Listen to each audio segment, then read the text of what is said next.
Hello and welcome to my channel. We're starting with the favorites of the year and I'm going to start with my favorite foundations. But I thought I'd just show them all, everything I tried this year, and I'd rank them. So I'm ranking 15 foundations today.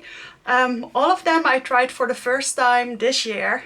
I really made my foundation collection a lot bigger this year, I must say. I'm going to try to buy a little bit less next year, but for now I feel like I have a solid collection. There are some drugstore, some high-end options. Not every high-end option ranked high and not every drugstore option ranked low. So I think this will be an exciting ranking.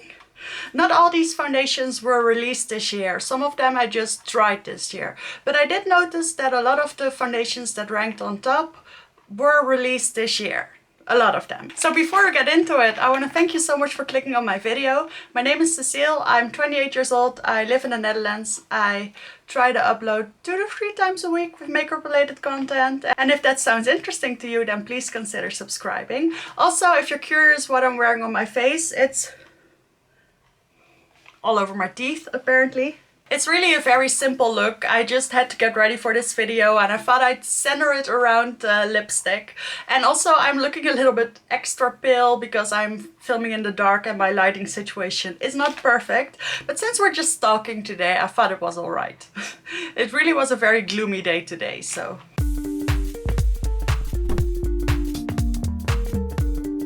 And with that out of the way, let's get into the ranking.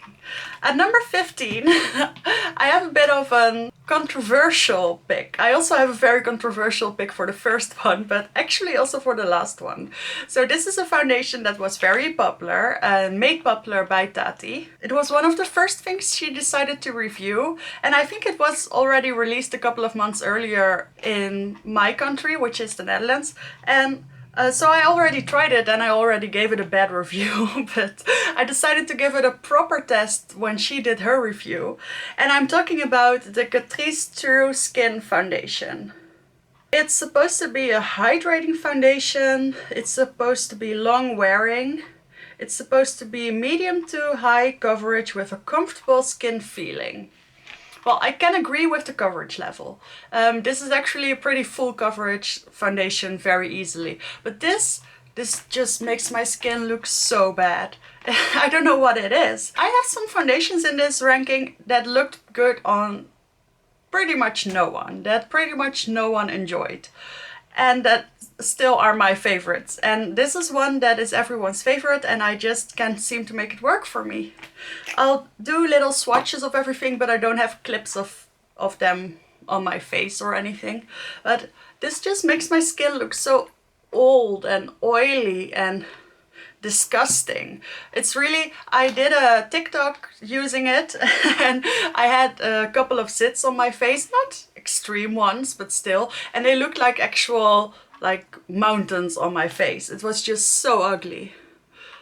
And then there's this dry feeling, but it looks oily and it doesn't look nice and glowy. So I hope you can see that this is a very full coverage foundation. Also, it didn't blend out perfectly. The color wasn't even that bad. It's a little bit too dark for me. It's 004 Porcelain.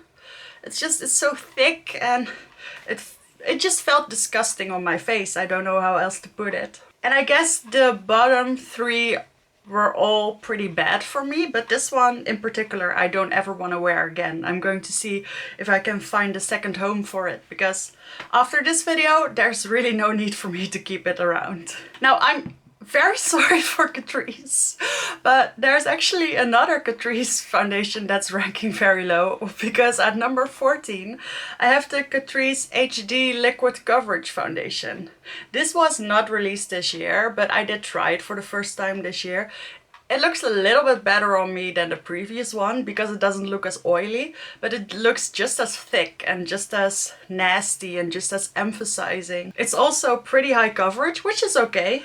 I have this one in the shade 002 Porcelain Beige, and this is a better shade for me. I think it's the lightest shade they have.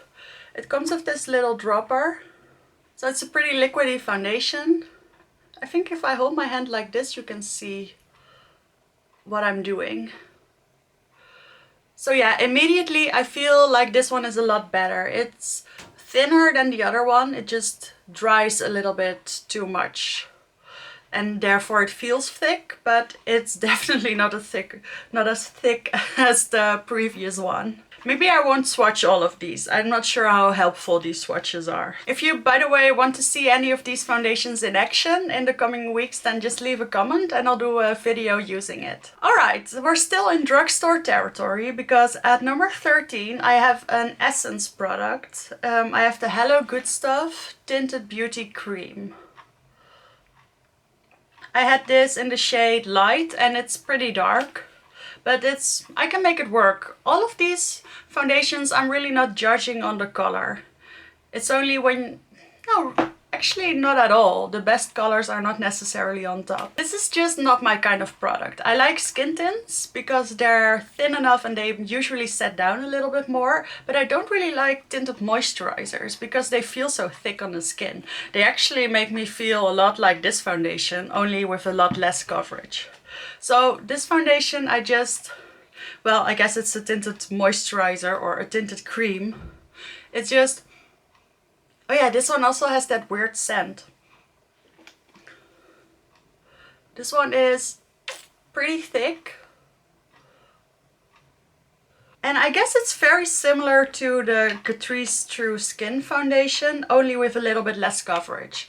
And because it's just a little bit thinner, it doesn't look as ugly on my skin. But I just feel like this foundation doesn't do anything for me. Even when I'm swatching it on my hand, it doesn't really make my skin look any prettier. Moving in at number 12. And at number 12 we have our first high-end product, which is the Laura Mercier Tinted Moisturizer. This is the new oil-free version. I think this is just a reformulation of an old product. This grew on me a little bit, but initially I really hated this. It looked so greasy on me. And so heavy. And the coverage was also pretty high, but not in a good way. I like coverage that evens out my skin tone, takes away some of the darker spots, or does even less than that. But this foundation sort of covered all my good skin very heavily and still showed my imperfections, and that's just a balance I don't really enjoy. Over time I realized that when prepping the skin properly and when setting with a little bit more powder, this looks okay, and therefore it's not ranking as low as I was going to rank it. But still, this is definitely not my go-to. It's a giant tube, so I do use it just to, you know, when I want to do makeup but I don't care what I look like. That's when I use this product, but I still don't think that's very positive at all. I wear this one in the shade ON1 Petal. And this is actually pretty dark. Oh, also it oxidizes quite a bit, so yeah. I don't have a lot of good words for this one. Really, the bottom 4 are all pretty bad.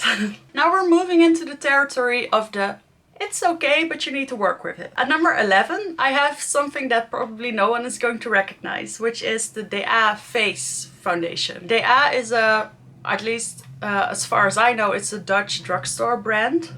And they do have a makeup line, and I try some things of theirs sometime. Initially I really liked this foundation. I thought it was pretty natural looking, but I am wearing it again today because I haven't tried this one enough earlier in the year. I'm hardly wearing any powder right now just to make sure that this looks at its ultimate best, and I don't hate the way this looks. It's a little bit texture enhancing, and I thought it was a little bit dry when I applied it. It's a little bit thick as well. Sorry, I had to check my lipstick there. So yeah, now that I'm looking in the mirror, I don't really hate this. But like I said, it's not my favorite, and I think that this foundation will look a lot better when you put a hydrating primer underneath or a very thick moisturizer and also put a little bit of powder on top. And that's, well, I guess with some foundations I don't mind because the finish looks so amazing, but with this one you have to work with it and then it looks okay. So therefore it's ranking still a little bit lower, but we're moving into the mid-range territory of my ranking. At number 10 I have another drugstore foundation. This is the Max Factor Face Finity All Day Flawless Flexi Hold. This is what it looks like. It's supposed to be a 3-in-1 primer, concealer and foundation. I have it in the shade 30 Porcelain. The shade is pretty good for me. Same story as with the DA one. At first I really liked this. It looked a little bit more glowy on me and it looked pretty perfecting. But when I wore it a couple of times recently to really form my opinion about it, it looked very dry. So I feel like this will look good when pairing it with a very hydrating primer. But still, it didn't look as pretty as I thought initially. But it's not bad. My feelings are actually quite neutral about this one. If you have it, I'm sure you'll like it, but I wouldn't buy it. At number 9, I have the NYX Gunstop Won't Stop foundation. This I actually was really surprised by. When I first tried this, I thought it was very hard to blend and I thought it looked very tacky and very thick on my skin. I could see the stripes of my foundation brush very well. I just thought it didn't blend out as well. So I put it on the back burner and I decided to check it out a little bit later. I paired it with my favorite primer, which is the YSL Blur primer, which is really smoothing. And it looked pretty good. It looked pretty much like the Charlotte Tilbury one. Over time, I did notice that it faded pretty quickly, so the wear on this one is not as good as the Charlotte Tilbury one. And also it did look, well, it wasn't as pretty, but I was really surprised what a good primer could do for this one. So therefore it's a solid number 9. I like this one. This is where I start to recommend things. If you have the proper, if you want to take the proper actions and if you have a proper skin type. Oh, I should have mentioned, my skin type is normal. I sometimes get a little bit oily and I sometimes get a little bit dry, but usually I'm normal, so I can pretty much wear anything. But sometimes I have to manipulate a foundation a little bit. Should have mentioned that. Ranking on number 8 is everyone's favorite skin tint, which is the Fenty Eavesdrop, the blurring skin tint. At first I really liked this one. I think I even put it in my favorites of the first half of 2021. But at some point I started noticing that it just didn't look as smooth as the other foundations that I really liked. So some skin tints, they sort of blend into the skin easily and then they just remain untouched there on your face. And this one I thought was a little bit streaky. If I go over with a sponge it looks a little bit better, but then I take away some of the coverage. So it wasn't as perfect anymore as I thought it was. But I still like the fact that this is a skin tint with a little bit of coverage that is sort of natural in finish. Most skin tints I use are pretty glowy and I do usually like that look, but this is the kind of foundation I can wear to class. I go to university and this is the sort of foundation I don't feel out of place with. And with a too glowy or too matte or too full coverage product, I do sort of feel out of place between all those people that don't wear makeup. So therefore this is a good foundation, but it's definitely not my favorite. At number 7, we have my only cushion foundation that I tried this year. This is the Gucci cushion foundation. If this was ranked on packaging, this would take the cake. This is just, it has the little lion head. It has the nice sponge with a little pointed tip and it has the cushion underneath. The cushion is refillable, by the way, and I'm glad it is because I bought a shade that is a little bit too light for me, so I hope to finish this up soon and then replace it with a little bit of a darker shade. The problem with this one is that the shade range is just very bad. There are only 6 shades and they're all pretty much around my skin tone. I defaulted to buying the lightest shade thinking that I would need it because there were only 6 shades. I mean, how could I possibly not use the lightest one? But if I look back, I probably should have taken shade 3 or 2. And that's never the case with that few shades for me. So that's a con for sure. But the main is ranking a little bit lower is that I didn't use it as much. If this was the proper color for me, I would probably have used it a lot more and maybe it would have ranked a lot higher. But if I take into consideration how much I use the foundation and therefore how much I probably love it, this has to rank a little bit lower. But it is beautiful. It's pretty high coverage, I'd say a solid medium. Therefore the shade is definitely a bit of a con for me. It is a beautiful finish. It is pretty non-transfer resistant. So if you touch your face, it's all over your hands. That's also a little bit of a disappointing feature. But I do really like cushion foundations. I like the way they feel very creamy on the face. So this one I definitely recommend. If you happen to have a light enough skin tone, that is. Ranking at number 6 is my final drugstore option, but it is a pretty good one. This is the Cheer Me Up foundation by Got2b. I don't know if any of you saw my video on Got2b makeup. It's a new makeup brand. You know, Got2b is from the hair gel. I think they're only sold in Germany at this point, but I was on a German train station last summer and I decided to pick some things up, and one of them was this foundation.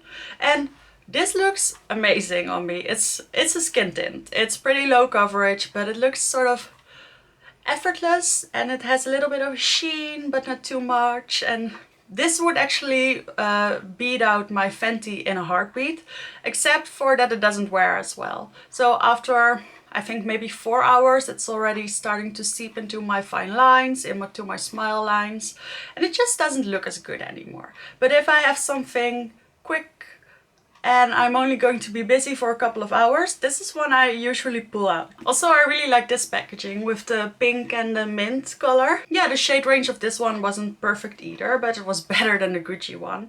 And I highly recommend at least trying this one. I feel like this will work for quite a lot of people. Just keep in mind that it's not as long wearing as maybe some of the other options that are coming your way. We're moving into the top 5. These are all very much loved, very much used by me foundations. These are my absolute favorites. Some of them I've already finished halfway, some of them not as much, but I still love them all the same. At number 5 we have the Huda Faux Filter foundation. This was an old foundation, but she reformulated it, so I saw it as a new foundation. I don't know if you can see, but there are holes here. I pretty much finished this one at least halfway. I'm not sure, maybe even a 2/3. This is a foundation I started with a love-hate relationship because it was so thick and because I couldn't blend it out properly, and it didn't wear as well. And well, I have this horrible review where I wore it in the rain and it looked horrible. But I decided to pair it one day with my YSL Blur primer, and this was such a perfect pairing. I could really share out this product a lot more, and the coverage was so high that it looked better that way. The coverage was still full, it's just it looked a lot more, well, I don't want to say thin or sheer, but sheerer. And that made it look so flawless and so pretty. It's very fake, but it is a look. Sometimes I just want that look. And I decided very recently that it's one of my favorite foundations now, which I thought was kind of funny. The new reformulation doesn't have any fragrance in it, and it's supposed to be a little bit more luminous. It's not really, it's maybe natural, but that's good enough for me. This is the kind of foundation I like to set down completely.